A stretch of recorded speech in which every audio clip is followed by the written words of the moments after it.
50% अगर पॉपुलेशन उन्हीं लोगों की हो जाएगी तो फिर यहाँ सेना कैसे ऑपरेट करेगी? टाइम में कहीं उनको तो क्या वहाँ पे जो जहाँ सऊदी अरेबिया में या वहाँ पे कतर में जो हिंदू रह रहे हैं, क्या वहाँ पे वो खुदकुश हमले कर रहे हैं? क्या वो आतंकी हमले कर रहे हैं? क्या उस देश के खिलाफ उन्होंने जंग छेड़ी है? क्या उन्होंने धर्म को आधार बना के सेपरेट अपनी टेरिटरीज बनाने के लिए कोई बात कही है? वो रह रहे हैं, पीसफुली रह रहे हैं, उस देश के कानून मान रहे हैं, उस देश की सभ्यता को मान रहे हैं, संस्कृति को मान रहे हैं, हर चीज को मान रहे हैं। वो बम नहीं मारते हैं, वो AK-47 लेके गोलियां नहीं मारते हैं, वहां की आर्म्ड फोर्सेज पे हमले नहीं करते हैं। यहाँ पे जो लोग कर रहे हैं उनके खिलाफ कार्रवाई होगी और उन्हें साथ लेके आगे चलने का हमारा बिल्कुल भी कोई प्लान कह दिया है कि ये कोई हिंदू राष्ट्र नहीं बनेगा। भाजपा का मतलब भगवा नहीं है, हम हिंदू राष्ट्र बनाने के लिए नहीं जा रहे हैं। आजकल वो सेम DNA की बात करते हैं, तो उनकी क्या परिकल्पना है, मैं उस पर क्या टिप्पणी करूं। लेकिन मैं आपको ये आश्वस्त करना चाहता हूं कि ये परिवार के लोग, जितना भी बीजेपी का पूरा परिवार है और कल्चरल ऑर्गेनाइजेशंस भी जो जुड़ी हुई हैं, वो किसी भी तरीके से नहीं चाहती हैं और ना ही वो इस दिशा में कोई कार्य कर रही हैं कि भारत एक हिंदू राष्ट्र बने। आप एकम सनातन भारत के सप्त संकल्प पढ़ेंगे तो वो हमारे संकल्प है, वो चीजें हम करेंगे। उससे आप अपने कंक्लूजन्स निकाल सकते हैं कि किस तरीके हिंदुत्व को जिस तरीके से धोखा दिया, बिट्रे किया, वो आपके सामने है। आज मुस्लिम तुष्टीकरण से आगे बढ़ के मुस्लिम तृप्तिकरण में जो भाजपा डूबी पड़ी हुई है, ऐसी कुरीतियों के खिलाफ हम लड़के आगे बढ़ रहे हैं और हमारे सप्त संकल्प सब कुछ साबित करते हैं कि क्या हमारी सोच है। केवल 2 शब्दों में कि हिंदू राष्ट्र है, उसमें हम खत्म नहीं कर रहे हैं। पूरा एक फहरिस्त है जो करने की हम कोशिश करेंगे और करेंगे। ये देश की जनता जब हमें ताकत देगी तो मुझे लगता है कि किसी भी तरीके से भाजपा या उनके साथ कंपेयर नहीं किया जा सकता। आप स्वयं जानते हैं कि इन वैचारिक विषयों पे हमारा लंबा संघर्ष जम्मू कश्मीर में लड़ते हुए रहा है और इन सब सोच विचारधारा से जुड़ के यहाँ पे आए, कनेक्ट होके यहाँ पे आए हैं या बाद में है, उसका कतई मतलब नहीं है कि आप यहाँ की संस्कृति पे हमले करेंगे, यहाँ की संस्कृति सभ्यता को कमजोर करेंगे। उनके लिए यही संदेश है कि आप सम्मान करें, इस राष्ट्र की मूल भावना को समझें, इस राष्ट्र की मजबूती के लिए कार्य करें, क्योंकि ऐसी ही सोच के कारण, जिस सोच से हम लड़ रहे हैं और जिसको ये गारंटी दे रहे हैं कि उनको यहाँ नहीं रहने देंगे, ऐसे ही लोगों और ऐसी सोच के कारण 1947 में देश के 2 टुकड़े हो चुके हैं। ऐसी ही सोच का हिस्सा कुछ और कम्युनिटीज के लोग भी हैं क्या? अगर जिस तरह आप ये चीजें बोल रहे हैं तो क्या उन लोगों को भी ये चीज आपके कहने से, अगर वो ये कहेंगे कि अगर कोई हिंदू या कोई एक सनातन धर्म अगर खुलकर ये बोलता है कि अगर आपको सनातन धर्म की अगर आप इज्जत नहीं करेंगे या सनातन धर्म के साथ उनकी विचारधारा पे नहीं चलेंगे तो आपको भारत देश में रहने का नहीं है? ऐसे कई उदाहरण, मैंने ये कहा ही नहीं। ऐसे कई उदाहरण मैंने कहा आपको सम्मान करना। आप तो सीधा कह रहे हैं सर कि जो सम्मान नहीं करेंगे हम उनको यहाँ रहने नहीं देंगे, नहीं रहने देंगे। तो मैं वही चीज कह रहा हूँ, मैं वही चीज कह रहा हूँ। जो इस आप कह रहे हैं कि जो सनातन धर्म को अपनाएंगे नहीं, मैं ये नहीं मैं कह रहा इज्जत नहीं करेंगे। हाँ, तो जो यहाँ की संस्कृति, सभ्यता, धर्म कि सनातन की इज्जत नहीं करेगा, जो उसके ऊपर अंदर से हमले करेगा, जो साजिशें करेगा कि इसको कमजोर करके तोड़ा जाए, वो यहाँ पे नहीं रहने दिया जाएगा। यही हम कह रहे हैं। तो हमारे YouTube चैनल में आप सभी का स्वागत है। दोस्तों, आज का साक्षात्कार बड़ा ही इंटरेस्टिंग होने वाला है। अंकुश शर्मा जी का है। इसमें अंकुश शर्मा जी ने अनुच्छेद 370 के बारे में बताया है, जम्मू कश्मीर में की जो राजनीति है उसके बारे में बताया है, हिंदू राष्ट्र पर जो बहस चल रही है उसके बारे में विस्तार से बताया है, साथ ही सनातनी मुद्दों पर भी विस्तार से बताया है और 2024 में एकम सनातन भारत दल की क्या भूमिका होगी, वह पार्टी के क्या सनातनी मुद्दे होंगे, इन सब के बारे में भी विस्तार से बताया है माननीय अंकुश शर्मा जी ने। इसलिए दोस्तों, वीडियो को पूरा देखें और वीडियो को लाइक, शेयर एंड सब्सक्राइब जरूर करें। मैं मिलता हूँ आपको वीडियो के लास्ट में, तब तक आप ये वीडियो देखें। तो अरब स्टेट्स की अगर मैं बात करूं तो अरब स्टेट्स में हिंदूज़ की अगर पॉपुलेशन देखें तो 1.6% जो है वो पॉपुलेशन है। लेकिन अगर हम सऊदी अरब की बात करें, कुवैत की बात करें, कतर की बात करें, वहाँ पे कई हिंदू टेम्पल्स जो हैं वो आज भी चल रहे हैं। आप अगर सऊदी अरबिया में जाएं तो वहाँ सबसे बड़ा जो है, UAE में जाएं तो वो सबसे बड़ा हिंदू टेम्पल है।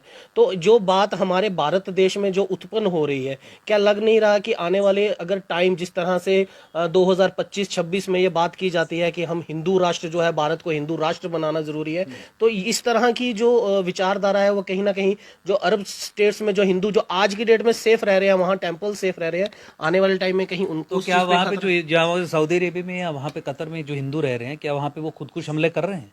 क्या वो आतंकी हमले कर रहे हैं? क्या उस देश के खिलाफ उन्होंने जंग छेड़ी है? क्या उन्होंने धर्म को आधार बना के सेपरेट अपनी टेरिटरीज बनाने के लिए कोई बात कही है? वो रह रहे हैं, पीसफुली रह रहे हैं, उस देश के कानून मान रहे हैं, उस देश की सभ्यता को मान रहे हैं, संस्कृति को मान रहे हैं, हर चीज को मान रहे हैं। वो बम नहीं मारते हैं, वो AK-47 लेके गोलियां नहीं मारते हैं, वहाँ की आर्म्ड फोर्सेज पे हमले नहीं करते हैं। यहाँ पे जो लोग कर रहे हैं उनके खिलाफ कार्रवाई होगी और उन्हें साथ लेके आगे चलने का हमारा बिल्कुल भी कोई प्लान नहीं। क्या लगता है, जो मैंने आपसे सवाल पूछा 25 से 26 में जो हिंदू राष्ट्र घोषित करने की बातचीत बातचीत की किसने जा रही घोषित है। किया? जो समाज से जो कई हिंदू संगठन हैं वो बार बार बोलते हैं, चाहे बजरंग दल की बात कर लें, कोई और दल हैं जो उनकी बात कर लें, तो उनका सीधा ये कहना, आपने कई बार जो है रैलीज भी देखी हैं, वो जम्मू उनके के अंदर भी रैलीज हैं वो जिसमें उनके ये बोलते हैं कि इलेक्शन की शगुफ है। हिंदू राष्ट्र जो है वो बनाकर हम रहेंगे। तो क्या लगता है कि अगर हिंदू राष्ट्र बनेगा तो कौन उस राष्ट्र का हिस्सा होगा? क्या सिर्फ हिंदू उस राष्ट्र के मुझे हिस्से नहीं होंगे? लगता कि किस परिकल्पना से कहते हैं। अब उन्होंने वो वापस ले लिया है, उन्होंने कह दिया है कि ये कोई हिंदू राष्ट्र नहीं बनेगा। भाजपा का मतलब भगवा नहीं है, हम हिंदू राष्ट्र बनाने के लिए नहीं जा रहे हैं। आजकल वो सेम डीएनए की बात करते हैं, तो उनकी क्या परिकल्पना है, मैं उस पर क्या टिप्पणी करूं। लेकिन मैं आपको ये आश्वस्त करना चाहता हूं कि ये परिवार के लोग, जितना भी बीजेपी का पूरा परिवार है और कल्चरल ऑर्गेनाइजेशंस भी जो जुड़ी हुई हैं, वो किसी भी तरीके से नहीं चाहती हैं और ना ही वो इस दिशा में कोई कार्य कर रही हैं कि भारत एक हिंदू राष्ट्र बने। आप एकम सनातन भारत के सप्त संकल्प पढ़ेंगे तो वो हमारे संकल्प है, वो चीजें हम करेंगे। उससे आप अपने कंक्लूजन्स निकाल सकते हैं कि किस तरीके का भारत हम बनाने के लिए आगे जा रहे हैं और कौन कौन उसमें रह सकता है।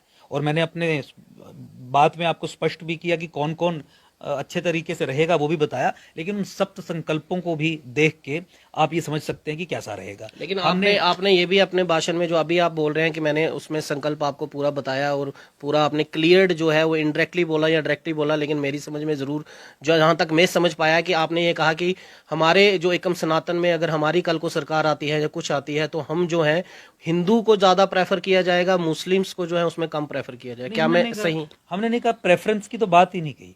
हमारे सप्त संकल्प बहुत साफ हैं।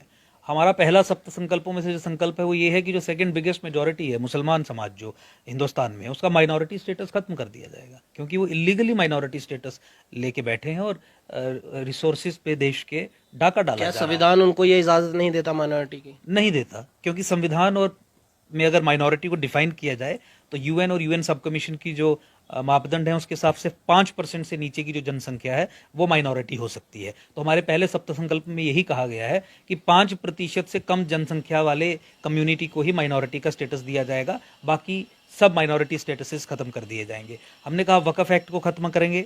सचर कमेटी की जो रिकमेंडेशंस थी जो केवल मुस्लिम समुदाय के फेवर में थी, धर्म को आधार बना के कम्युनल पीस ऑफ जो वो एक रिकमेंडेशंस का था, उसके क्रियान्वयन को तत्काल प्रभाव से निरस्त करेंगे। प्लेसेस ऑफ वर्शिप एक्ट है जिसके कारण हिंदू मंदिरों की रिकंस्ट्रक्शन या पुनर्स्थापन नहीं हो पा रहा है, उस कानून को खत्म करेंगे। हमने कहा कि कश्मीर को 2 हिस्सों में तोड़ेंगे, जम्मू संभाग को अलग स्टेट बनाएंगे ताकि पाकिस्तान और जिहादी तत्वों द्वारा अनलीश किया गया इस्लामाइजेशन, हिमालय का, सनातन का, नॉर्दर्न इंडिया का, जम्मू संभाग का, उसे अरेस्ट किया जा सके। राष्ट्रीय सुरक्षा के दृष्टिकोण से बहुत इंपॉर्टेंट है। हमने कहा कि काउ स्लॉटर को लेके एक बहुत सख्त कानून लेके हम आएंगे और हमने ये भी कहा कि गौ माता, माँ गंगा और राम सेतु को राष्ट्रीय धरोहर घोषित करेंगे। हमारी डेवलपमेंट की परिकल्पना 5 पिलर्स पे आधारित है कि हम डेवलपमेंट को कैसे देखते हैं। हम ग्रोथ या सस्टेनेबल डेवलपमेंट से भी 10 कदम आगे जाके सनातन की इटर्नल वैल्यूज से जोड़ के उसे एनवायरमेंटल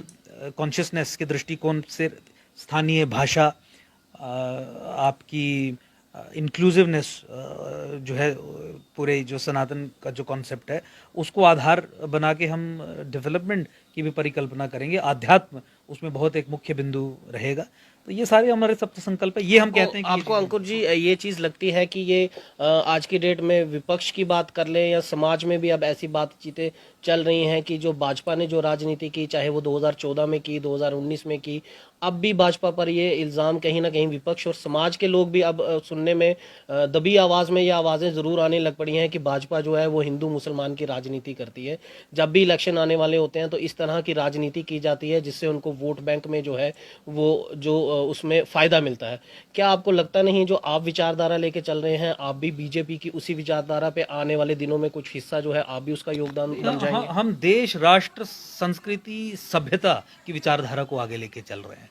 भाजपा ने जो किया वो सामने है। भाजपा ने हिंदुओं को, सनातन को, इस देश को, हिंदुत्व को जिस तरीके से धोखा दिया, बिट्रे किया, वो आपके सामने है। आज मुस्लिम तुष्टीकरण से आगे बढ़ के मुस्लिम तृप्तिकरण में जो भाजपा डूबी पड़ी हुई है, ऐसी कुरीतियों के खिलाफ हम लड़के आगे बढ़ रहे हैं और हमारे सप्त संकल्प सब कुछ साबित करते हैं कि क्या हमारी सोच है। केवल 2 शब्दों में कि हिंदू राष्ट्र है, उसमें हम खत्म नहीं कर रहे हैं। पूरा एक फहरिस्त है जो करने की हम कोशिश करेंगे और करेंगे। ये देश की जनता जब हमें ताकत देगी तो मुझे लगता है कि किसी भी तरीके से भाजपा या उनके साथ कंपेयर नहीं किया जा सकता। आप स्वयं जानते हैं कि इन वैचारिक विषयों पे हमारा लंबा संघर्ष जम्मू कश्मीर में लड़ते हुए रहा है और इन सब आइडियोलॉजिकल इश्यूज पे हमने डिलीवर किया है। जो कानून सनातन संस्कृति सभ्यता के खिलाफ, देश के खिलाफ, जम्मू संभाग के खिलाफ बनाया गया, उस कानून से लड़ गए हम और 6 साल के संघर्ष में कानून को ध्वस्त करवा दिया। मुख्यमंत्री हों, कैबिनेट मिनिस्टर्स हों, जिन्होंने भी कुकृत्य यहाँ पे किए, उनसे लड़ गए। आप जानते हैं 14 फरवरी 2018 का ऑर्डर किस तरीके से मुख्यमंत्री महबूबा मुफ्ती के साथ हमने वो सारा किया था। उसके बाद लैंड एनक्रोचमेंट्स में जो मिनिस्टर्स इन्वॉल्व हैं, किस तरीके से उनको हमने धोया था, वो सब करते करते हम आगे बढ़ रहे हैं। हिंदू मंदिरों का सरकारी नियंत्रण, ये भी हमारे सप्त संकल्पों में है कि ये खत्म होना चाहिए, बंद होना चाहिए। उस संबंध में भी माता वैष्णो देवी का जो मंदिर है वो हिंदुओं को वापस दिया जाए, उसका कंट्रोल, मैनेजमेंट और प्रॉपर्टीज़ का सारा कंट्रोल, ताकि हिंदुओं और सनातन के लोगों के लिए हॉस्पिटल हो, यूनिवर्सिटी हो, उसका उपयोग किया जा सके। उसके लिए हम संघर्षरत हैं। तो ठाकुर जी, एक सवाल और करना चाहूँगा आपसे। ऐसी क्या विचारधारा है कि 60 से 70% हिंदू जो है वो भारत देश में है, तकरीबन 20 से 25% जो है वो मुस्लिम जो परसेंटेज में आया जाता है। अगर हम सिखिज्म की बात करें तो पहले 2% में आता था, अब वो भी 1.5% में आ गया। क्या ऐसा क्या आपको लगता है कि इतनी मेजॉरिटी में होने के बाद भी ये आवाज़ उठती है कि हिंदू खतरे में है? क्योंकि 47 के बाद, 1947 के बाद जो कॉन्स्टिट्यूशनल डेमोक्रेसी भारत में इंट्रोड्यूस की गई, वो एक इम्पीरियल कंस्ट्रक्ट के आधार पे की गई। और जो Indian state as a political entity और जो खड़ी की गई, वो इनहेरेंटली बायस्ड थी against the Sanatan Indic civilisation. और जिसके चलते ऐसी पॉलिसी फ्रेमवर्क्स और ऐसे इंडिविजुअल्स प्लांट किए गए कि उन्होंने स्टेट को राष्ट्र के खिलाफ खड़ा कर दिया। तो राष्ट्र अगर सनातन से पहचाना जाता है तो उसके खिलाफ अगर स्टेट अपरेटस है, तो ये बेसिक रीजन, ये फंडामेंटल रीजन डिफाइन करता है कि क्यों सरकारें इस देखिए आप ये किस तरह से कह सकते हैं कि राष्ट्र जो है वो सनातन के तौर पर ही राष्ट्र को देखा जाए?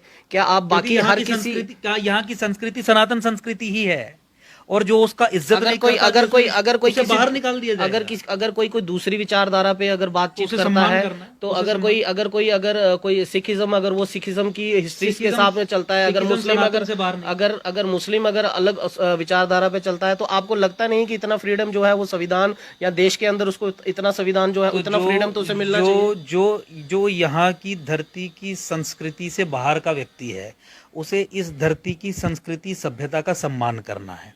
मोस्ट फंडामेंटल जो चीज़ है वो यही है कि आपको उसमें रमना है। दूसरी चीज़ ये है कि मैंने कहा कि इस संस्कृति सभ्यता में भारत की धरती पे 4 धर्म हुए। हिंदुइज्म कह लीजिए लूजली आप, जैनिज्म, सिखिज्म और बुद्धिज्म, ये इसी संस्कृति के फोल्ड में है। और जब हम सनातन संस्कृति सभ्यता की बात करते हैं तो इस धरती पे जो पैदा हुआ है वो ऑटोमेटिकली उसके बीच में है। उसके अलावा जो बाहर के धर्म हैं, उनको यहाँ की संस्कृति सभ्यता का सम्मान करना है। अगर वो सम्मान नहीं करेंगे, इसे अंदर से कुरेदेंगे, तो फिर आने वाले समय में उनके लिए इस धरती पे कोई जगह हम नहीं छोड़ेंगे। इस जो आपके ये जो स्टेटमेंट है, इस स्टेटमेंट को हम कैसे लेके चलें? अगर ये आपका इंटरव्यू हमारे जम्मू के अंदर हर कम्युनिटी के लोग अगर देख रहे हैं, तो क्या वो ये मैसेज लेके चलें, या तो उनको हिंदू बन जाना चाहिए, या फिर अगर वो हिंदू नहीं है तो उनको जो है ये जम्मू छोड़ देना चाहिए? उनको सनातन संस्कृति सभ्यता का सम्मान करना चाहिए, इस राष्ट्र में विश्वास करना चाहिए। अगर आप बाहर की कोई सोच विचारधारा से जुड़ के यहाँ पे आए, कनेक्ट होके यहाँ पे आए हैं या बाद में है, उसका कतई मतलब नहीं है कि आप यहाँ की संस्कृति पे हमले करेंगे, यहाँ की संस्कृति सभ्यता को कमजोर करेंगे। उनके लिए यही संदेश है कि आप सम्मान करें, इस राष्ट्र की मूल भावना को समझें, इस राष्ट्र की मजबूती के लिए कार्य करें। क्योंकि ऐसी ही सोच के कारण, जिस सोच से हम लड़ रहे हैं और जिसको ये गारंटी दे रहे हैं कि उनको यहाँ नहीं रहने देंगे, ऐसे ही लोगों और ऐसी सोच के कारण 1947 में देश के 2 टुकड़े हो चुके हैं। ऐसी ही सोच का हिस्सा कुछ और कम्युनिटीज के लोग भी हैं क्या? अगर जिस तरह आप ये चीजें बोल रहे हैं, तो क्या उन लोगों को भी ये चीज आपके कहने से, अगर वो ये कहेंगे कि अगर कोई हिंदू या कोई एक सनातन धर्म अगर खुलकर ये बोलता है कि अगर आपको सनातन धर्म की अगर आप इज्जत नहीं करेंगे या सनातन धर्म के साथ उनकी विचारधाराओं पर नहीं चलेंगे, तो आपको भारत देश में रहने का नहीं है? ऐसे कई उदाहरण, मैंने ये कहा ही नहीं। ऐसे कई उदाहरण मैंने कहा आपको सम्मान करना। आप तो सीधा कह रहे हैं सर कि जो सम्मान नहीं करेंगे हम उनको यहाँ रहने नहीं देंगे। तो मैं वही चीज कह रहा हूँ जो इस आप कह रहे हैं कि जो सनातन धर्म को अपनाएंगे नहीं, मैं ये नहीं कह रहा, इज्जत नहीं करेंगे। हाँ, तो जो यहाँ की संस्कृति सभ्यता धर्म कि सनातन की इज्जत नहीं करेगा, जो उसके ऊपर अंदर से हमले करेगा, जो साजिशें करेगा कि इसको कमजोर करके तोड़ा जाए, वो यहाँ पे नहीं रहने दिया जाएगा। यही हम कह रहे हैं, यही मैं हमारा आखिरी फर्ज है। आखिरी दो सवाल सर अंकुर सर आपसे करना चाहूंगा, ज़्यादा समय नहीं लूंगा। पहला सवाल तो मैं आपसे ये करना चाहूंगा कि जिस तरह आपने ये कहा कि हम जो सनातन की इस जो अपमान करेंगे या उनका सम्मान नहीं करेंगे, हम उसको जो है वो यहाँ नहीं रहने देंगे। यही चीज़ें जो है हमने सिखिज़्म के अंदर खालिस्तानी जो सपोर्टर्स हैं, जो खालिस्तान है, उनके अंदर भी यही चीज़ देखी। वो भी ये कहते हैं कि हमारी आवाज़ को जो दबाया जाता है, हमारे हमारे जो धर्म को है उसको निशाना बनाया जाता है, हमें गुलाम के तौर पर रखा जाता है, हमें दबाने की कोशिश की जाती है, जिस तरह से आप सनातन धर्म के लिए कह रहे हैं। पाकिस्तान के सपोर्टर्स जो हैं, जो मुस्लिम कंट्रीज हैं, आप कश्मीर सेंट्रिक्स पार्टी पर कई बार जो जिहादी सोच पर जो आप ये इल्ज़ाम लगाते हैं कि उनको उनकी ये सोच है, तो उनको हम पाकिस्तानी बोल देते हैं कि ये पाकिस्तानी है, ये देशद्रोही है। जब कोई सिख अगर कोई अपने धर्म की बात करेगा, अपने हकों की बात करेगा, तो समाज या सरकार उसको खालिस्तानी बोल देती है। लेकिन जब एक हिंदू उठ के ये कहता है कि अगर आप हमारे धर्म की अपमान करेंगे और सम्मान नहीं करेंगे तो हम आपको उस धरती पर रहने नहीं देंगे, ये किस तरह का ये दोहरा मापदंड सरकार किस तरह से लेके चीजों को चलेगी? मिक्स कर रहे हैं। जो भी टेरिटोरियल इंटीग्रिटी पे सवाल उठाएगा, जो भी देश की संप्रभुता पे सवाल उठाएगा, जो भी देश लेकिन की आप देश की संस्कृति- तो नहीं बोल रहे ना सर, आप तो सनातन की बोल रहे हैं ना। देश सनातन ही है ना, और मतलब क्या? आप ये मान के चलते हैं कि जो देश है वो सिर्फ सनातन धर्म से ही है, मैंने कहा कोई और धर्म को देश के आप अंदर फिर धर्म पे आगे, मैंने कहा सनातन संस्कृति, सभ्यता और धर्म, और धर्म को रिलीजन से कंफ्यूज मत करिए, और आप संस्कृति और सभ्यता को देखिए। और इस संस्कृति और सभ्यता में जैनिज्म, सिखिज्म, बुद्धिज्म और हिंदुइज्म, ये चार मिला के आप आइसोलेट मत करिए। खासकर सिखिज्म को इससे बाहर मत निकालिए, क्योंकि वो खालिस्तानी थॉट हो सकता है। या जहां पे अंग्रेजों ने मैकॉलिफ और आपके कान सिंह नाभा एटसेट्रा वो सब करके वो जो सारा लिटरेचर, वो एक डिफरेंट हमारे नहीं सर, मैं खालिस्तान के सपोर्ट में भी नहीं हूँ, इसलिए आप ये मत बोले कि आपके, क्योंकि मैं भी खालिस्तान के सपोर्ट में नहीं, नहीं ठीक है, एब्सोल्युटली। तो मैंने यही कहा कि अगर कोई खालिस्तानी ये कहता है कि देश को तोड़ के कोई नया देश बनाना है, तो उसका तो विरोध होगा। अगर कोई जिहादी, क्योंकि देखिए पैन इस्लामिक जो मूवमेंट्स हैं उस संबंध में अगर आप देखेंगे, वो ये कहता है कि इस देश को आप तोड़ भी के- तो यही बोल रहे हैं ना सर। हम जो तो हिंदू सनातन संगठन की जो protection हिंदू की बात- संगठन है, जो हिंदू अरे, राष्ट्र बनाने की बात कर रहे हैं, वो ये भी तो यही कह रहे ये हैं। हिंदू राष्ट्र फर्क की- क्या है? अगर ये- वो कह रहे हैं कि खालिस्तान बनाना है, अगर कोई मुस्लिम कह रहा है मुझे अलग देश बनाना, तो हिंदू भी यही कह रहा है मुझे अलग देश बनाना है। अलग देश नहीं बनाना है, हिंदू राष्ट्र वो कह रहा है कि ये हिंदू हमारा राष्ट्र बनाना ये है। हमारा देश है। इस देश को तोड़ने वाले जिन लोगों का नाम आप ले रहे हैं, उन्हें तोड़ने की बात कर रहे हैं हम। ये देश तो सनातन का ही है, ये देश तो हिंदू राष्ट्र है ही, ये पिछले लाखों वर्षों से है। अब इसको तोड़ने के लिए 47 में किसने तोड़ा देश को, मुझे बताइए। हम उन लोगों को यहां पे नहीं रहने देंगे जिन लोगों ने वही सोच रखी जो 47 से पहले उन लोगों की थी जिन्होंने देश को तोड़ा।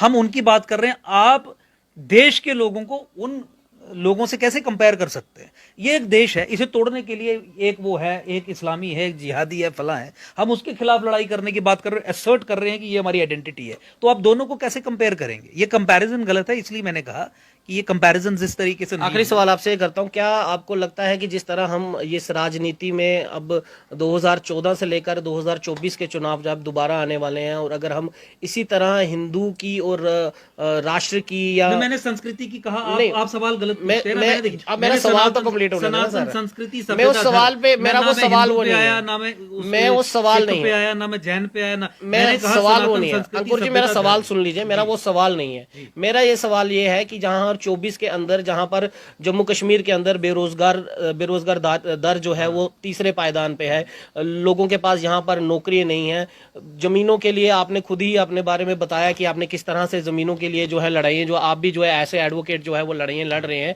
लेकिन क्या ये मुद्दे, जब हम इस तरह की बातचीत, जब इस तरह के मुद्दे, इस तरह की विचारधारा, जब देश के लोगों के, समाज के दिमाग में ये चीजें जब उत्पन्न हो जाती हैं, और जब समाज इन्हीं ही चीजों पर जो बैठ जाता है, तो आपको लगता नहीं वो अहम मुद्दे जो हैं, वो जो जिसके कारण उसको वोट करना चाहिए, महंगाई के कारण, बेरोजगारी के कारण, अपनी जो हक उसको नहीं मिल पा रहे हैं या नौकरियां नहीं मिल पा रही हैं, वो कहीं ना कहीं उस विचारधारा को, उस सोच से जो परे हो जाता है, और इन्हीं चीजों में वो बट के रह जाता है, और वो वोट भी जो है वो इसी ही विचारधारा के अकॉर्डिंग जो करता है। नहीं तो हमारा अनएम्प्लॉयमेंट को लेके भी पॉलिसी डॉक्यूमेंट पब्लिक डोमेन में एकजुट जम्मू का भी था, एक सनातन भारत का भी आ जाएगा।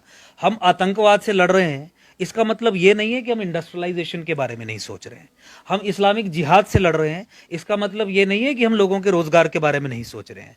हम पैन इस्लामिस्ट ताकतों से लड़ रहे हैं। इसका मतलब ये नहीं है कि जम्मू कश्मीर में टूरिस्ट पोटेंशियल है तो टूरिस्ट एरियाज को डेवलप करना, उसके लिए क्या प्लान रहेगा, उसके बारे में हमारी कोई सोच नहीं है। ये अलग अलग विषय हैं, आप उस पर बात करेंगे, हम उस पर बात करेंगे। यहाँ बात जो हो रही थी मैं उसका जवाब दे रहा था, साइमल्टेनियसली चलेंगे। और एक बात बताइए, यहाँ पे आप सब लोगों को नौकरी देके और सब लोगों के बिजनेसेस थ्राइव करके एक फुल फ्लैज्ड, एक बहुत बढ़िया एक सिटी बना के अगर पाकिस्तान ये छीन लेगा या यहाँ पे जिहादी ताकतों का कब्जा हो जाएगा तो वो आपको मंजूर है? आपको अपनी लगता है safety और भारत, security आपको संप्रभुता- लगता है कि जो भारत देश की जो सेना है, जो भारत की देश की जो आर्मी है, क्या वो इतने आसानी से पाकिस्तान को जो है वो ये देश छीनने देगी या जम्मू कश्मीर कब्जा करने देगी? नहीं छीनने देगी, लेकिन अगर जिहादियों को अंदर से मजबूत होने दोगे तो एक दिन आ जाएगा जब ये हो पाएगा। 47 में आपसे देश छीना कि नहीं छीना? 47 में देश छीना ना, बांग्लादेश भी आज अलग है, अफगानिस्तान भी छीना, पूरा भूभाग हमारा श्रिंक होकर इतना यहां पहुंच गया। हम किस गलत फहमी में हैं? तो भारतीय सेना पूरे तरीके से तैयार है कि हर एक चीज का रिस्पॉन्स करे आज की डेट में। लेकिन अगर आप इन जिहादी ताकतों को मजबूत होने देंगे, सेसेशनिज्म की डिमांड्स को मुंह से भी निकलने देंगे, तो एक स्टेज आएगी ना 20 साल के बाद, 30 साल के बाद, 50 साल के बाद कि 47 जैसी परिस्थिति हो सकती है। मैं उस परिस्थिति को प्रोटेक्ट करने, रोकने की दृष्टिकोण से बात कर रहा हूं। आज यहाँ हिमालय का पूरा इस्लामीकरण हो जाएगा तो फिर क्या करेगी भारतीय सेना? हो जाने के बाद जब पूरा डेमोग्राफिक्स यहाँ के चेंज हो जाएंगे तो क्या करेगी भारतीय सेना? राजौरी पुंछ में भारतीय सेना पे जो हमले हो रहे हैं, देख नहीं रहे हैं कि किन लोगों की मदद से हो रहे हैं? कौन ओवर ग्राउंड वर्कर्स हैं? क्या परसेंटेज है वहां पे देशवासियों के, राष्ट्र के प्रति जो समर्पित लोग हैं, उनके कारण ही तो बचा हुआ है ना। तो इसलिए डेमोग्राफी को प्रोटेक्ट करना बहुत इंपॉर्टेंट है। आपकी डेमोग्राफी आपके कंट्रोल में होगी तो ही सेना प्रॉपरली काम करती रहेगी, नहीं तो सेना पे हमले तो अंदर से हो रहे हैं। और यहाँ पे 100% पहला सवाल आपसे ये करना चाहूँगा कि 2019 में जो वादे किए गए थे 370 और 35 से जब टूटी, तो वादे पूरे ना होने के बाद आपकी भी पार्टी जो है, एकजुट पार्टी, एक पॉलिटिकल स्टेटस उसको मिला और आपने एक आवाज़ जो है, एक बड़े ऊंचे स्तर पर आवाज़ जो उठानी शुरू की कि हमको जम्मू की अलग स्टेट जो है वो चाहिए, क्योंकि जो हक जो मिलने चाहिए थे, जो वादे में पूरे किए थे, वो नहीं मिल पाए, जिसको लेकर आपने एक मांग जो रखी। लेकिन अब एकजुट पार्टी से आप एकम सनातन भारत दल पार्टी आप बन गए। आखिर ये बदलाव क्यों और इसकी ज़रूरत क्या पड़ी? ये देखिए, देश और राष्ट्र को और खासकर सनातन संस्कृति सभ्यता को जो खतरे पूरे राष्ट्र में हैं, उनका प्रोटोटाइप आप जम्मू कश्मीर को समझ लीजिए। यानी वॉर फ्रंट जो खतरों का है वो जम्मू कश्मीर और खासकर जम्मू संभाग है। हमने कहा कि सनातन के इस्लामीकरण के लिए दुश्मन ये मानता है कि जम्मू संभाग का इस्लामीकरण करना अनिवार्य है। तो यहाँ पे जो हम बैटल लड़ रहे हैं वही पूरे राष्ट्र की, पूरे भारतवर्ष की भी बैटल है। तो ये जंग लड़ते लड़ते लड़ते पूरे भारतवर्ष से धीरे धीरे इस कॉज के लिए जो सपोर्ट उत्पन्न हुई हमारे फेवर में, उसके बाद एक ऐसा क्रिटिकल मास पूरे देश में बन गया कि जिन्होंने कहा कि मिल के अब इस सनातन के इस्लामीकरण के खिलाफ जंग लड़ेंगे। और इसलिए एकजुट जम्मू ग्रेजुएट होके, बड़ा होके एकम सनातन भारत बना। एकजुट जम्मू का बड़ा रूप आप एकजुट भारत समझ सकते हैं। लेकिन एकजुट पार्टी में जहां बातचीत ये की जाती थी कि हमको पूरे जम्मू को जो है, पूरे जम्मू कश्मीर को एकजुट करके चलना है, जिसमें ना ही सिर्फ सनातन धर्म के लोग आते थे। इस एकजुट पार्टी की जो बातचीत चल रही थी, जो हमने भी कई बार मीडिया में कवर किया, आपके भी कई प्रोटेस्ट कवर किए हमने, उसमें यही चीज़ निकल कर आती थी कि हर धर्म के लोग जो हैं उस एकजुट पार्टी के साथ जुड़े रहेंगे। लेकिन अब ये जब एक सनातन में जब आप ये आ गए, तो क्या ये मान के चलें कि अब एक सनातन में जो भी जुड़ेगा उसका हिंदू होना वही ज़रूरी है? कोई और कम्युनिटी का आपके साथ जुड़ना जो है वो इतना मायने नहीं रखता एकम सनातन के लिए? एकजुट जम्मू की पॉलिटिकल एम्पावरमेंट और जम्मू संभाग 10 जिलों पे जो खतरे थे उस संबंध में एक पॉलिटिकल व्हीकल था। और एकजुट जम्मू का मानना ये था कि हम कश्मीर के साथ कोई वास्ता नहीं रखेंगे, जम्मू संभाग को अलग एक राज्य बनाएंगे। एकम सनातन भारत दल के सप्त संकल्पों के साथ जो हम सामने आए हैं, जो मेन फंडामेंटल कोर प्रिंसिपल्स हैं, आधार है एकम सनातन भारत का, उसका तीसरा संकल्प यही है कि जम्मू संभाग को पॉलिटिकली एम्पावर करके जम्मू संभाग को एक इंडिपेंडेंट स्टेट बनाएंगे और साथ ही साथ कश्मीर को भी 2 हिस्सों में तोड़ेंगे। जहाँ तक एकम सनातन भारत की बात है, तो हम एकजुट जम्मू के माध्यम से भी जिस तरीके के इस्लामीकरण के प्रोसेस से लड़ रहे थे, तो सनातन समाज को लेके ही आगे बढ़ रहे थे। और सनातन संस्कृति और सभ्यता के दृष्टिकोण से आप देखेंगे तो आपको ये समझ आएगी कि जो इंडिजिनस यहाँ के रिलीजन्स हैं, जो पैदा यहाँ पे हुए हैं सनातन की बिगर फैमिली में, वो आते हैं। वो चाहे हिंदुइज्म हो, चाहे सिखिज्म हो, चाहे जैनिज्म हो, चाहे बुद्धिज्म हो। अब्राहमिक फेथ्स जो बाहर से आई हैं वो सनातन संस्कृति सभ्यता की इज्जत करें, सम्मान करें, उसके इस्लामीकरण या उसके डिस्ट्रक्शन के लिए काम ना करें। उस तरीके से ये पॉलिटिकल व्हीकल बना है। तो इसीलिए सनातन संस्कृति सभ्यता के दृष्टिकोण से अगर आप देखें तो ये समावेशी है, इंक्लूसिव है। हाँ, इसमें अब्राहमिक रिलीजन्स जो हैं वो इस फोल्ड से बाहर हैं, लेकिन उन्हें दूसरे तरीके से ट्रीट किया जा सकता है और समय समय पे जो हमारी पॉलिसीज़ रहेंगी हम उनके सामने रखेंगे। आज खतरा अगर संस्कृति और सभ्यता पे है और सनातन संस्कृति सभ्यता है इस धरती की, उस पे है, तो उसके खिलाफ ही लड़ने के लिए हमने ये पॉलिटिकल हमको सर बड़ा अहम सवाल बनता है, जहां आप अपने जब आप बोलते हैं बड़ा तेज तरार भाषण आपका रहता है और सुनने में अच्छा भी कई बार लगता है हमें, लेकिन आपके भाषण में एक चीज़ जो आप बार बार बोलते हैं कि इस्लामीकरण जो होता है, सनातन धर्म का जो इस्लामीकरण किया जा रहा है, जहाँ जो जिहादी सोच है उसको कहीं ना कहीं ख़त्म करने की ज़रूरत है। क्या आपको लगता है कि ऐसे कुछ मैटर्स जम्मू के अंदर ऐसे मैटर्स हुए हैं जिसमें हिंदू धर्म के कई लोगों को जो है खतरा महसूस होता है? हाँ हाँ बिल्कुल, आपने देखिए जम्मू कश्मीर में, देखिए कश्मीर में से हिंदुओं को तो निकाल दिया गया और जम्मू संभाग के जो मुस्लिम मेजॉरिटी पॉकेट्स हैं, डिस्ट्रिक्ट्स हैं, डोडा किश्तवाड़ हो, राजौरी, रामबन हो, वहाँ पे तो बारातों को उतार उतार के कि केवल हिंदू लेकिन लोगों की आपका हत्याएं तो सर की गई। कश्मीर से कोई लेना देना है। आपने तो सीधा कहा कि मेरे को कश्मीर के ऊपर राजनीति नहीं करनी है, मेरे को जम्मू के ऊपर राजनीति। मेरा सवाल आपसे जम्मू पर है, कश्मीर से नहीं। कश्मीर में तो आप जब एकजुट पार्टी में थे तब भी आपने कहा था कि मेरे को कश्मीर में अपना कोई उम्मीदवार नहीं उतारना है, मुझे अलग जम्मू स्टेट बनानी है, मुझे राजनीति जम्मू के लिए लड़नी है, ना ही कश्मीर के लिए लड़नी है। तो मेरा सवाल सिर्फ जम्मू के लिए है आपके कि क्या जम्मू में कुछ इस तरह के आपने देखे हैं कि जिसमें जम्मू में हिंदू के ऊपर कोई खतरा महसूस हुआ? ये राजौरी और पुंछ का जो भी लेटेस्ट हमला हुआ और इससे पहले हुआ, ये जम्मू संभाग में ही हुआ। इससे पहले जो सिदड़ा में एनकाउंटर हुआ वो जम्मू संभाग में ही हुआ।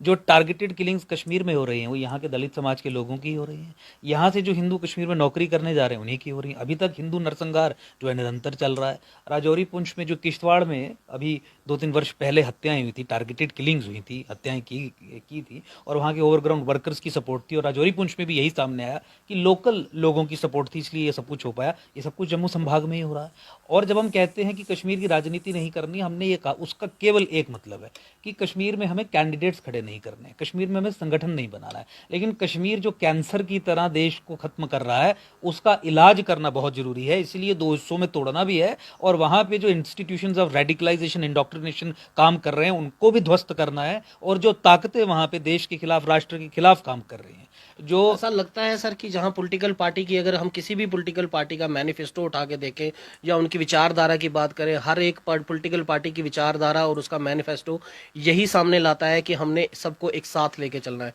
लेकिन आपकी जो विचारधारा सामने आ रही है, आपकी विचारधारा ये सामने आ रही है कि हमें कश्मीर के दो हिस्से करने हैं, जहां हम ये सोच के चलते हैं कि कश्मीर जो है वो कभी भारत से अलग ना हो, लेकिन आप ये कह रहे हैं कि हम कश्मीर के दो हिस्से करने जा रहे हैं। तो दो हिस्से एडमिनिस्ट्रेटिवली उनको यूनियन टेरिटरी के रूप में शेप देनी है। एक यूनियन टेरिटरी में उन हिंदुओं को स्थापित करना है जो नरसंहार के विक्टिम्स रहे। तो देखिए, जिस समाज ने, जिस कम्युनिटी ने जेनोसाइड फेस किया उसके साथ न्याय तो आप करेंगे, उसे सेफ सिक्योर्ड लैंड मास तो देंगे। आपने प्राइम मिनिस्टर्स पैकेज एक फर्जी स्कीम बनाई नरसंहार को नकारते हुए, तो वहाँ पे उन्हें रिहेबिलिटेट करने का प्रयास किया। लेकिन आप मुझे बताइए कि उस स्कीम के तहत जितने भी हिंदू वहाँ पे काम कर रहे हैं, क्या उनकी जान आज खतरे में नहीं है? तो इसका मतलब है कि जो एग्जिस्टिंग सॉल्यूशंस हैं वो काम नहीं किए हैं। इसीलिए वहाँ पे यूनियन टेरिटरी बना के वहाँ पे हिंदुओं को स्थापित करना, एक स्ट्रॉन्ग हिंदू जियोपॉलिटिकल फुटहोल्ड भी क्रिएट करना, क्योंकि पाकिस्तान और आईएसआई को जो उनका प्रोसेस है इस्लामाइजेशन का, उसको रिवर्स करने के लिए एक जियोपॉलिटिकल हिंदू फुटहोल्ड भी आपको चाहिए। उस दृष्टिकोण से भी अनिवार्य है। सेक्युलरिज्म और संविधान की मूल भावना को स्थापित करने के दृष्टिकोण से भी अनिवार्य है, क्योंकि अगर जिहादियों ने हिंदुओं का नरसंहार किया तो हिंदुओं के लिए वहाँ पे यूनियन टेरिटरी कार्व आउट करना बहुत इंपॉर्टेंट है।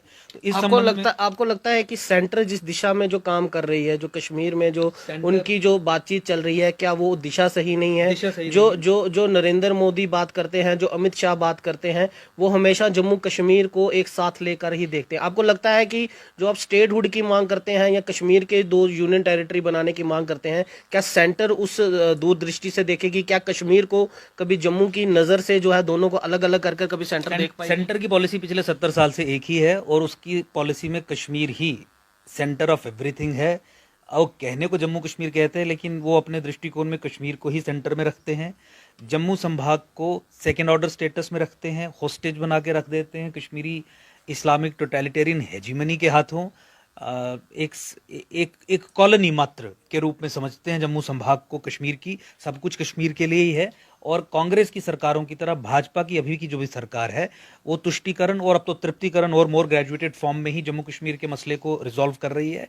इनका जो सॉल्यूशन है टुवर्ड्स हिंदू रिहैबिलिटेशन इन कश्मीर, जो विक्टिम्स ऑफ जेनोसाइड हैं, वो डिनायल पे आधारित है, यानी ये मानते ही नहीं है कि उनका नरसंहार हुआ। उनके नरसंहार को और सिखों के नरसंहार को भी ये केवल पलायन कहते हैं कि ये माइग्रेशन थी नरसंहार को, तो सॉल्यूशंस नहीं प्रोवाइड करते हैं। मुस्लिम अपीजमेंट चरम पे है। इंस्टीट्यूशंस ऑफ रेडिकलाइजेशन और इंडोक्ट्रिनेशन और खासकर ओवरग्राउंड वर्कर्स का, जो लोकल लोगों का यहाँ पे पूरा है, उनके साथ ये शोल्डर्स रब करते हैं, उनको सिविल सोसाइटी ट्रीट करके अपने बड़े बड़े प्रोग्राम्स में बुलाते हैं, उनके खिलाफ कोई कार्रवाई नहीं करते हैं। अहले हदीस लश्कर तैयबा की मदर ऑर्गेनाइजेशन है, 2 इलीगल मस्जिदें उसकी जम्मू में ही हैं। उसके अलावा जितना नेटवर्क है वो इम्प्यूनिटी के साथ काम कर रहा है। जमात इस्लामी को एकजुट जम्मू पार्टी के प्रेशर के बाद जब इन्होंने बैन किया, तो बैन करके दुनिया में ढिढोरा पीटा कि हमने बैन किया और देखिए हम कितने सख्त हैं रेडिकलाइजेशन के खिलाफ। लेकिन इस जमात का सारा इंफ्रास्ट्रक्चर नीचे आज भी काम कर रहा है। बैन केवल कागजों पे बैन है, ग्राउंड पे सब चीजें हो रही हैं, आतंकी हमले हो रहे हैं।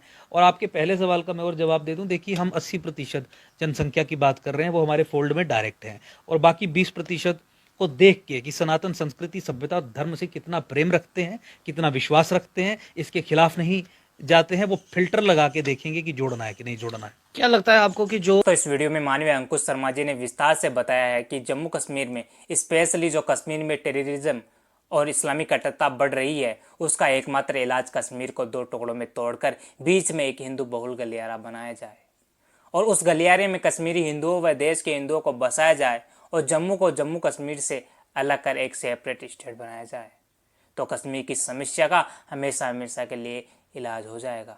ये समस्या खत्म हो जाएगी। साथ ही आतंकवाद को जो लोकल सपोर्ट मिलता है वह नहीं मिलेगा और पाकिस्तान की जो मंशा है हिमालय श्रृंखला का व कश्मीर का इस्लामीकरण का, वो हमेशा हमेशा के लिए उनकी मंशा, उनकी सपना टूट जाएगा।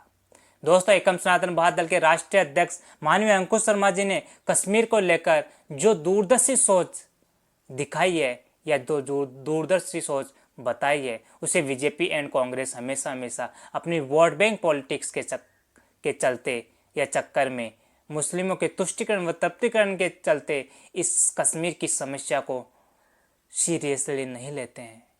और दोस्तों, इस समस्या का सबसे ज़्यादा नुकसान हिंदू बहुल जम्मू को उठाना पड़ता है। बीजेपी एंड कांग्रेस दोस्तों कभी नहीं चाहते हैं कि कश्मीर समस्या का परमानेंट सॉल्यूशन हो, लेकिन दोस्तों भाजपा को तो राजनीति करनी है। पहले अनुच्छेद 370 पर कहते थे, पहले 370 को हटाते हैं, फिर बैकडोर से 370 को फिर से लागू करने की कोशिश करते हैं। ये भाजपा की दोहरी नीति है दोस्तों। साथ ही अंकुश शर्मा जी ने विस्तार से बताया कि हिंदू राष्ट्र की परिकल्पना के बारे में। हिंदू राष्ट्र की परिकल्पना दोस्तों देश को एकजुट करने की है, सभी नागरिकों को साथ लेकर चलने की है, जबकि दोस्तों गजवा-ए हिंद व खालिस्तान की परिकल्पना देश को खंड खंड टुकड़ों में तोड़ने की है।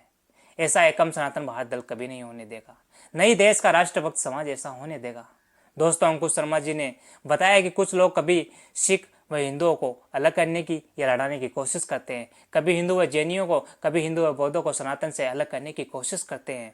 बल्कि दोस्तों, हिंदू, सिख, बौद्ध और जैन सभी सनातन धर्म के ही पार्ट है, ये चारों सनातन धर्म से अलग नहीं है। दोस्तों, एकम सनातन भारत दल की लड़ाई जो इब्राहिम पंथ से है, जो सनातन धर्म को, सनातन संस्कृति को व सनातन सभ्यता का आदर नहीं करते हैं, जो सनातन संस्कृति व सनातनी प्रतीकों को खत्म करने की बात करते हैं, एकम सनातन भारत दल की लड़ाई उनसे है, न कि किसी अन्य पंथ से दोस्तों। साथ ही अंकुश शर्मा जी ने विस्तार से बताया कि एकम सनातन भारत दल 2024 का चुनाव बड़ी मजबूती से व संपूर्ण भारत में 400 से अधिक सीटों पर चुनाव लड़ने जा रही है और बड़ी ही मजबूती से चुनाव लड़ेगी और एकम के जो सब संकल्प है उसे जन जन तक पहुंचाएगी। दोस्तों, एकम सनातन भारत दल 2024 के चुनाव में सिर्फ 80% सनातनियों से ही वोट मांगेगी और सनातन संस्कृति व सनातनी मुद्दों को अपने एजेंडे में रखकर 2024 का चुनाव लड़ेगी। इसलिए देश के सभी सनातनियों को अपील है कि वह आज़ादी के बाद भारत की पहली सनातनी पार्टी एकम सनातन भारत दल को 2024 के चुनाव में जो लड़ने जा रही है उसे फुल सपोर्ट करे और इस पार्टी को तन मन धन से सपोर्ट करे और इस पार्टी को आगे बढ़ाए ताकि सनातनी मुद्दों को उठाया जा सके, उनका समाधान किया जा सके। इसलिए दोस्तों, आज के लिए इतना ही। मिलता हूँ नेक्स्ट वीडियो में, तब तक के लिए जय हिंद, जय हिंदू राष्ट्र।